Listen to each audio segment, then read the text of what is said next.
keadaan sehat dan tetap semangat. Berjumpa dengan Ustazah Ika dalam pelajaran Prakarya, semangat berkarya. Anak-anak, hari ini kita akan belajar tentang pengolahan bahan pangan serelia, kacang-kacangan, dan ubi menjadi makanan atau minuman.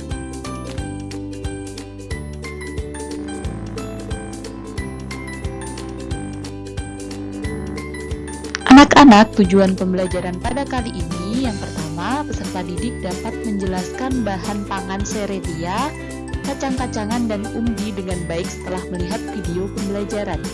Yang kedua, peserta didik dapat menyebutkan 3 jenis bahan pangan serelia, kacang-kacangan, dan umbi dengan benar setelah melihat video pembelajaran. Yang ketiga, peserta didik dapat mengelompokkan bahan pangan serelia, kacang-kacangan, dan umbi dengan tepat setelah melihat video pembelajaran. Yang keempat, peserta didik dapat menjabarkan manfaat bahan pangan serelia, kacang-kacangan, dan umbi dengan baik setelah melihat video pembelajaran. Baik anak-anak, kita akan bahas satu persatu mengenai serelia, kacang-kacangan, dan umbi. Yang pertama adalah serelia. Serelia adalah jenis tumbuhan golongan tanaman padi-padian atau rumput-rumputan yang masuk dalam famili Gramineae yang dibudidayakan untuk menghasilkan bulir-bulir berisi biji-bijian sebagai sumber karbohidrat atau pati. Serelia merupakan makanan pokok bangsa Indonesia. Serelia menjadi sumber energi bagi manusia sehingga dibudidayakan secara besar-besaran di seluruh dunia melebihi semua jenis tanaman lain. Serelia mengandung karbohidrat yang sangat tinggi, juga kaya vitamin E dan B kompleks, serta mineral, yaitu besi, magnesium, dan seng. Jenis-jenis serelia. Yang pertama adalah beras. Beras memiliki beberapa jenis, ada beras putih, beras merah, beras hitam, beras ketan putih, dan juga beras ketan hitam. Manfaat beras diantaranya sebagai makanan pokok yang kaya karbohidrat atau sumber energi. Sebagai bahan pembuatan tepung yang dimanfaatkan untuk bahan dasar berbagai jenis panganan. Jagung. Buah jagung muda dimanfaatkan sebagai sayuran, bergedel, bakwan, dan sambal goreng. Biji jagung tua dimanfaatkan sebagai pengganti nasi, bahan baku marning, berondong, roti jagung, tepung, bihun, sebagai pakan ternak, bahan campuran kopi bubuk, biskuit, kue kering, industri farmasi, dekstrin, perekat, dan industri tekstil. Serelia gandum. Mengkonsumsi gandum secara teratur akan menurunkan kadar kolesterol dalam tubuh. Mengkonsumsi gandum akan membuat tubuh merasa kenyang lebih lama dan menurunkan berat badan. Mengkonsumsi gandum bisa bermanfaat untuk menyembuhkan sembelit karena gandum yang kaya akan serat. Senyawa fitokimia pada gandum bisa mengurangi risiko seseorang terkena kanker. Serelia jenis sorghum. Manfaat dari sorghum adalah sebagai sumber karbohidrat pengganti nasi. Biji sorghum dapat dibuat tepung sebagai bahan dasar pembuatan panganan. Kacang-kacangan. Kacang-kacangan adalah biji berukuran lebih besar dibandingkan serelia yang digunakan untuk bahan pangan manusia dan hewan ternak. Tanaman kacang-kacangan masuk ke dalam famili Fabaceae. Kacang-kacangan merupakan sumber energi dan mengandung banyak nutrisi penting seperti protein, karbohidrat kompleks, folat, besi, dan vitamin. Berdasarkan penelitian terbaru dikatakan bahwa mengkonsumsi sejumlah kacang-kacangan dapat menurunkan kadar kolesterol berkat kandungan asam lemak omega 3 yang terdapat di dalamnya.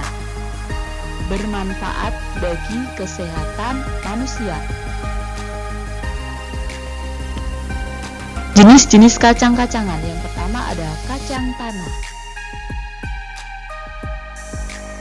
Kacang tanah dapat bermanfaat dalam membantu menjaga kadar gula darah tetap stabil, menjaga sirkulasi aliran darah ke otak, sumber antioksidan, dan mencegah penyakit kanker, jantung, dan kolesterol tinggi. Menyediakan banyak energi yang sangat penting untuk kesehatan. Kacang hijau. Kacang hijau mengandung kalsium, fosfor, zat besi, vitamin B kompleks yang berkhasiat sebagai obat beri-beri, demam nifas, dan pelancar air seni. Mengandung zat besi yang tinggi sehingga dapat bermanfaat bagi penderita kurang darah atau anemia. Kacang hijau dapat menghaluskan kulit dengan mengambil sel kulit mati yang terdapat pada tubuh. Kedelai. Kedelai memiliki kandungan protein nabati yang tinggi, berguna untuk membantu membangun sel tubuh dan baik untuk vegetarian serta masa pertumbuhan. Mengandung vitamin B1, B2, B6, dan provitamin A, kalium, magnesium, selenium, fosfor, karbohidrat, protein, dan asam omega 3. Sumber lemak sangat baik untuk susu bayi karena kandungan gizinya yang lengkap. Sebagai bahan baku tahu tempe dan kecap. Umbi. Umbi adalah organ tumbuhan yang mengalami perubahan ukuran dan bentuk karena pembengkakan sebagai akibat perubahan fungsinya. Perubahan ini berakibat pula pada perubahan anatominya. Organ yang membentuk umbi terutama batang dan akar yang mengalami modifikasi. Umbi biasanya terbentuk tepat di bawah permukaan tanah, meskipun dapat pula terbentuk jauh di dalam maupun di atas permukaan tanah. Umbi-umbian digunakan sebagai sumber bahan makanan pokok karena mempunyai kandungan karbohidrat dalam bentuk pati yang tinggi dan kandungan serat yang juga tinggi. Berikut ini adalah jenis-jenis umbi. Yang pertama ada ubi jalar. Ubi jalar merupakan makanan yang memiliki rasa manis yang bebas lemak, sehingga cocok bagi penderita diabetes karena dapat mengontrol kadar gula darah. Mengandung vitamin B6 yang dapat mencegah serangan jantung dan kalium yang berfungsi menstabilkan tekanan darah dan dapat mengurangi stres. Singkong. Singkong dapat bermanfaat untuk melancarkan pencernaan karena singkong banyak mengandung serat yang tidak larut dalam air. Singkong juga bermanfaat ketika diet rendah kalori karena singkong merupakan bahan makanan dengan kandungan karbohidrat yang lebih rendah dari nasi dan roti. Singkong memiliki efek farmakologis sebagai antioksidan, anti kanker, anti tumor, dan menambah nafsu makan. Talas.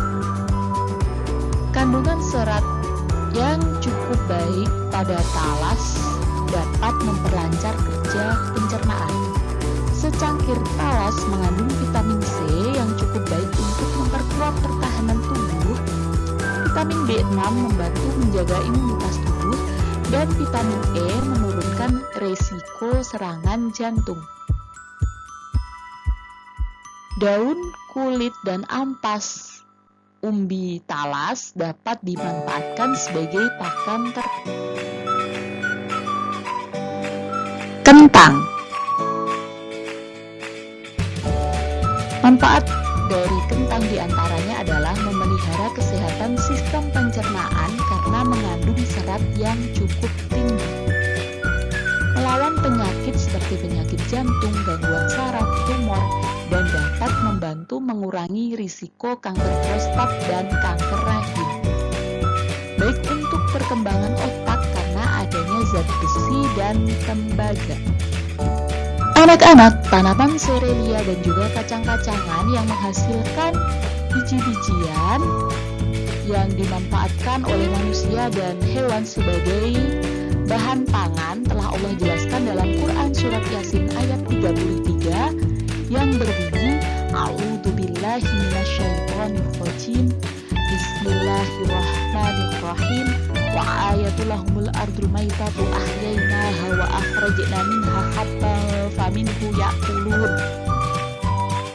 yang artinya, dan suatu tanda kekuasaan Allah yang besar bagi mereka adalah bumi yang mati. Kami hidupkan bumi itu dan kami keluarkan daripadanya biji-bijian, maka daripadanya mereka makan. Dalam ayat ini dijelaskan bahwasanya Allah telah menghidupkan bumi yang mati dan menumbuhkan berbagai macam tanaman yang menghasilkan biji-bijian. Nah, biji-bijian itu dimanfaatkan oleh manusia dan hewan sebagai sumber makanan. Kesimpulan materi pada kali ini yang pertama, serelia adalah jenis tumbuhan golongan tanaman padi-padian yang menghasilkan bulir-bulir berisi biji-bijian sebagai sumber karbohidrat atau pati. Kacang-kacangan adalah biji berukuran lebih besar dibandingkan serelia yang digunakan untuk bahan pangan manusia dan hewan ternak yang masuk famili Fabaceae.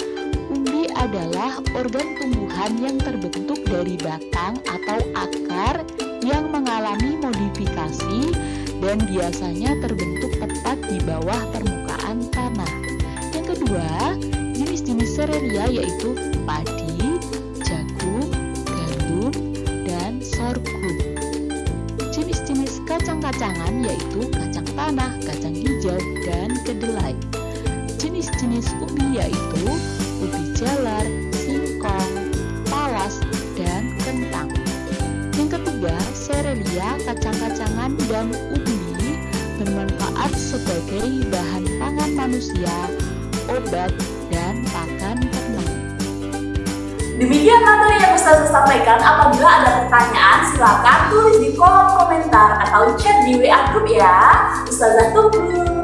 Untuk tugas pertemuan pada kali ini, silakan cek di Google Classroom. Ustazah akhiri, akhirul kalam, billahi taufiq wal hidayah. Wassalamualaikum warahmatullahi wabarakatuh. Selamat berkarya, semangat berkarya. Sampai jumpa.